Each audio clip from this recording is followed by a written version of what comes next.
नमस्कार मित्रांनो, आज आपण बनवणार आहोत रक्षाबंधन स्पेशल बालुशाहीची रेसिपी। सर्वात आधी एका बाउलमध्ये 1 कप मैदा, चवीनुसार मीठ घाला व त्यानंतर 1 चम्मच बेकिंग सोडा घालून त्यामध्ये तूप घालून मिक्स करून घ्या व त्यानंतर त्यामध्ये दही घाला व हलक्या हाताने पीठ मळून घ्या।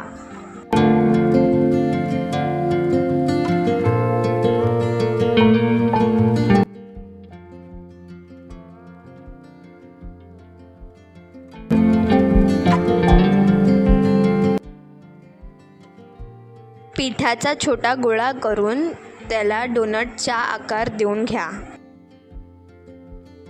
तेल गरम झाल्यावरती त्यामध्ये बालुशाही घालून मंद आचेवर तळून घ्या।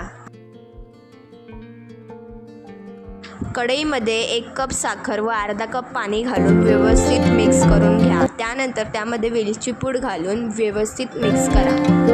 त्यामध्ये आता आवडीनुसार कलर घाला व उकळी काढून चिकट पाक तयार करून घ्या। त्यानंतर तयार केलेले बालुशाही त्यामध्ये घाला व पाकामध्ये बालुशाही मुरवून घ्या। शेवटी आवडीनुसार ड्रायफ्रूट्स गार्निशिंग करून घ्या व व्हिडिओ आवडला असेल तर लाईक, सबस्क्राईब, शेअर करायला विसरू नका।